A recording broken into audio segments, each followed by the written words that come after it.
In this section, we're going to discuss contract law essentials.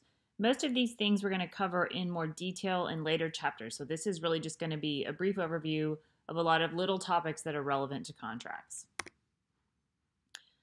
So contracts create rights and duties between parties. And this is different, though, from criminal and tort law, because criminal law and tort law evolved as a way to enforce rights and duties that we felt as a society were, they either arose because of natural rights or they arose because of ethics or morals. But these are contract law and tort law seek to enforce rights and duties that we believe every human should have just by virtue of being a human. Contracts are different. Contracts create new rights and duties. They form the basis of agreements of business. So it might be buying and selling things, employment relationships, or starting a new business. The elements of a contract are mutual assent, consideration, capacity, and legality.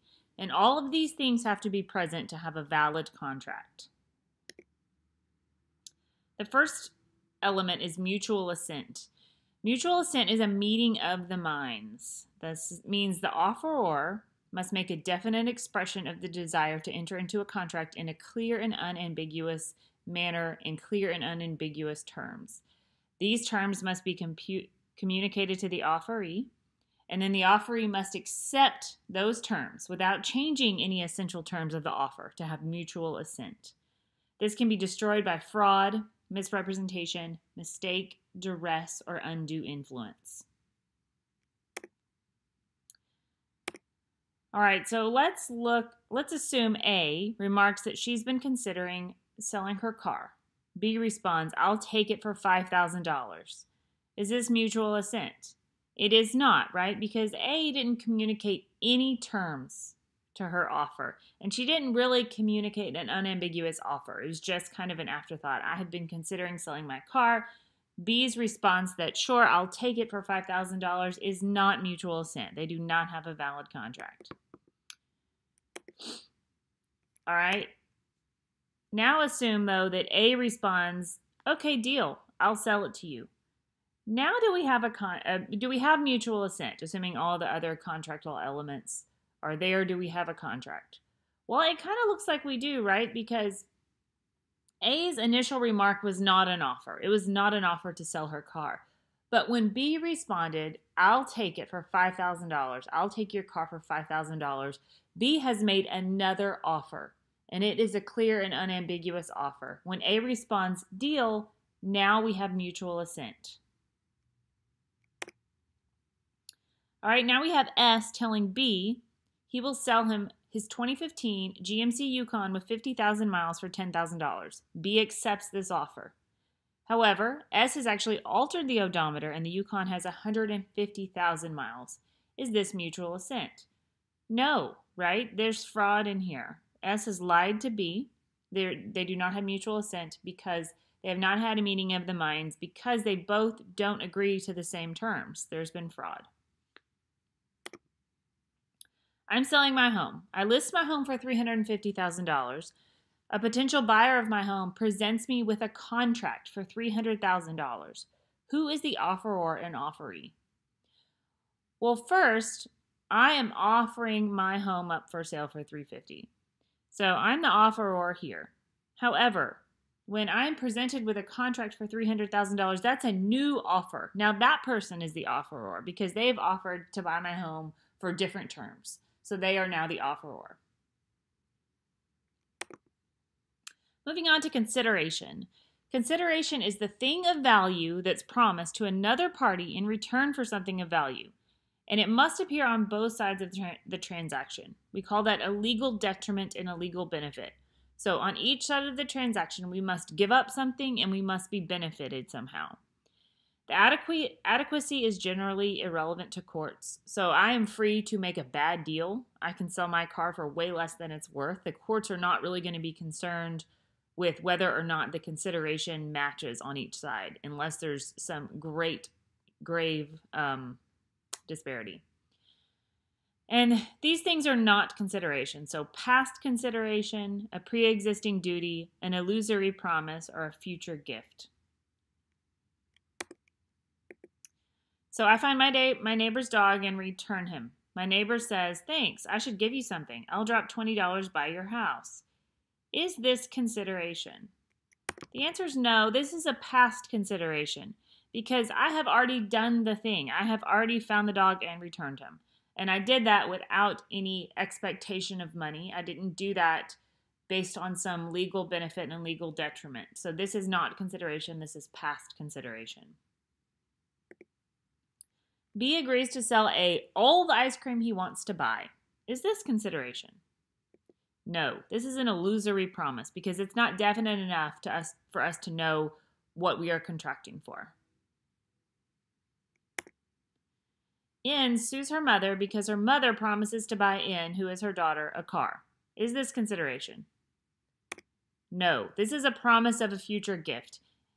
N has done nothing to her legal detriment, right? She only stands to benefit. As likewise, the mother has done nothing for her legal benefit. She only has a legal detriment. Now, assume N sues her mother because her mother promises to buy her a car when she obtains her degree. She's obtained her degree, but her mother refuses. Is this consideration? It's a lot closer. This is a maybe because now N has a legal benefit and a legal detriment. But looking at the mother, does the mother have a legal benefit? This is where the situation is going to fall, and there can be an argument either way of whether she has a legal benefit or not to her daughter obtaining her degree. So the answer to this is maybe. Now we're going to watch a short video that illustrates the pre-existing duty rule.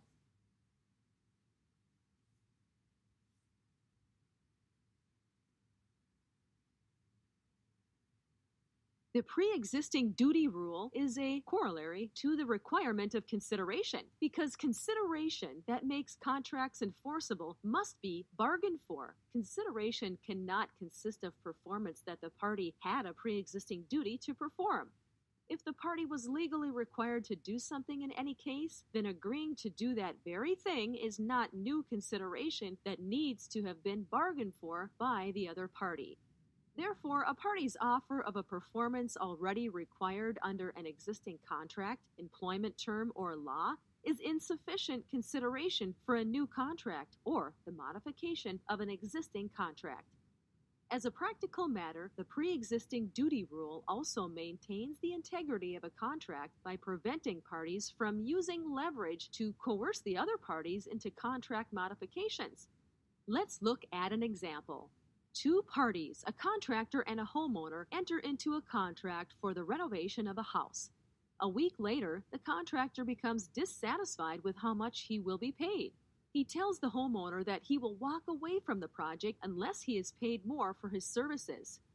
Faced with the prospect of not having his desired work completed, the homeowner agrees. Under the pre-existing rule, the homeowner's promise to pay the new amount is not enforceable because the contractor already had a pre-existing duty to perform the work requested at the original price. There has been no bargain for exchange for this modification, and so the homeowner will not have to pay more. Some critics argue that the rule can be too far-reaching because it makes contracts inflexible and impedes modification that makes sense. For example, say a plumber agrees to replace all the piping inside a home with copper pipes, but before the project starts, the price of copper skyrockets, and it is no longer financially feasible for the plumber to replace the pipe. The plumber might reasonably ask the homeowner for additional payment to cover the cost of the increase in the price of copper. However, even if the homeowner agrees to this modification, the modification may not be binding under the pre-existing duty rule, since the plumber had a pre-existing duty to replace the piping with copper before the modification. While the pre-existing duty rule applies today, these and other concerns have given rise to several exceptions to the rule. The first exception occurs when one party acts after relying on another party's modification of a contract. Moving back to our plumber example, imagine that after the homeowner agreed to pay a higher price, the plumber, in reliance of that assurance, hired a high-quality subcontractor to work on the piping. This good faith reliance on the modification may cause the modification to be enforceable. The second exception to the rule is when unanticipated circumstances arise, leading to the parties to agree upon a reasonable contract modification. Examples of unanticipated circumstances leading to required contract modification include strikes, shortages, economic depressions, war, and changed construction conditions. When parties in response to these unanticipated emergencies agree to modifications, generally increased payments, in good faith, the modifications are enforceable in spite of the fact that the called-for performance was pre-existing under the original agreement. The Uniform Commercial Code, which applies to contracts for the sale of goods, also substantially modifies the pre-existing duty rule. The UCC modifies the rule because it wants to assure contracting parties the ability to freely adapt to changing circumstances. UCC's Section 2-2091 provides 1. An agreement modifying a contract within this article needs no consideration to be binding. Though modification of sales contracts does not require new consideration, all modifications must be made in good faith, which means honesty, in fact, in the conduct or transaction concerned. Good faith, for example, does not occur when one party intentionally misled or deceived the other party when seeking a sale of goods contract modification. As early as 1938, one judge called the pre-existing duty rule one of the relics of antique law, which should have been discarded long ago. Despite its shortcomings, the pre-existing duty rule does maintain contract integrity and can effectively regulate contract modifications and prevent abusive practice in renegotiations. To ensure that it remains useful, courts will continue to create exceptions to it and place qualifications on its application. The next element we're going to talk about is capacity. You have to have the legal ability to contract, and capacity is a rebuttable assumption. That means that you're presumed to have the capacity to contract, but any party to the contract can challenge that. And that includes the party who wants to argue they didn't have the capacity to contract. The two main ways we can lack capacity are by being a minor or by having a mental impairment. Minors are allowed to contract, but they are also allowed to rescind those contracts. There are certain exceptions to that right to rescission. First, they must provide reasonable value for necessaries. These are things that they have to live and that their parents are not providing them. They also have to abide by marriage, insurance, educational loan, agency contracts, enlistment contracts, child support contracts, and contracts for pregnancy care. A mental impairment can be temporary or permanent. And when you have a mental impairment, it means you cannot understand the nature or purpose or effect of the agreement. So it could be a deficit, a mental deficit, or it could just be temporary, like severe intoxication. You should never contract with a severely intoxicated person because they can probably argue they lacked the capacity to contract. A contract also must be legal. It will not be enforced if the subject matter is illegal. So you can't contract to sell drugs, for example, and then have courts enforce that for you. Contract law touches many different areas of law, and in this section we're going to talk about that. The first is the Uniform Commercial Code. The Uniform Commercial Code is organized into articles. In this course, we're going to cover Article 2 and 3. Article 2 covers the sale of goods, and Article 3 covers commercial paper. As we mentioned briefly earlier in this course, the Uniform Commercial Code is a code that most states have adopted that covers a wide range of business issues. Articles 2 and 3 are the ones we're focusing on in this course, but there's many articles in the UCC. Other agreements. So contracts are agreements, but not all agreements are contracts. And to be enforceable in a court of law, your agreement must meet the contract law rules. Privity is another important element of contract law. Privity means you have a legally recognized interest in the subject matter of the contract. You must have that to be bound by the contract. You also generally must have privity to sue to enforce the contract.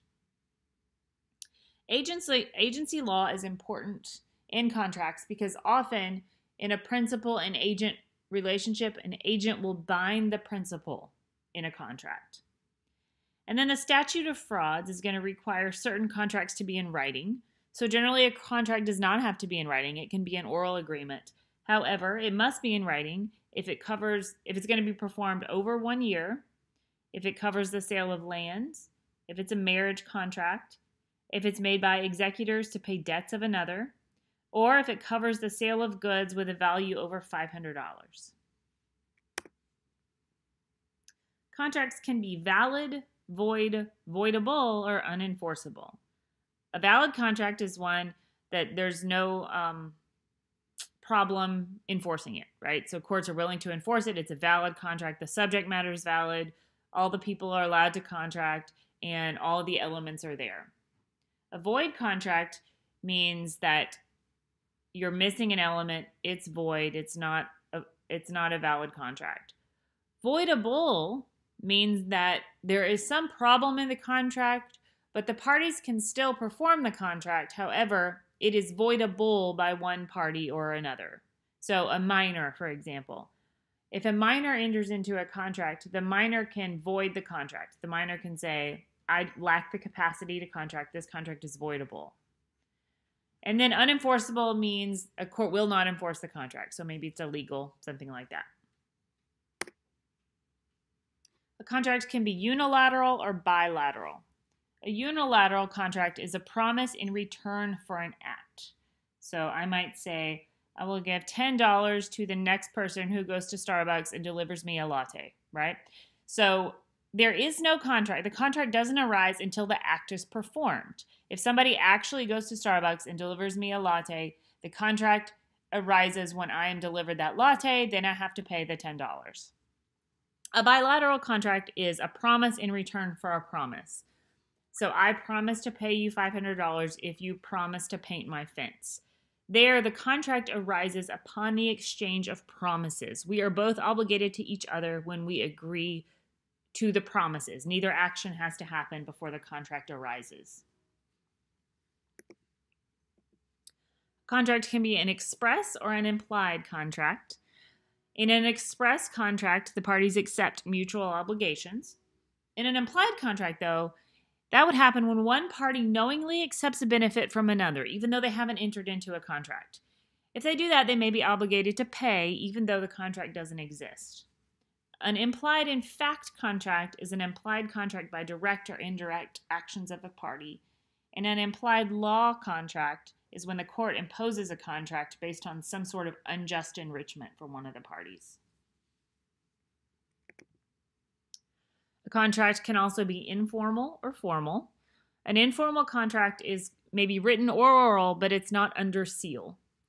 A formal contract is written, signed, witnessed, under seal, and delivered. So I think a good way to think of this is if you buy a car or you buy a house or something and the contract is written, you sign it, maybe it's notarized, and then it is delivered. It's just a more formal procedure. And then a contract can be executory or executed. An executory contract means it hasn't happened yet. The terms have not been completed by all the parties. It can be partially executory or fully executory. And then once the terms have been fully completed, it's an executed contract.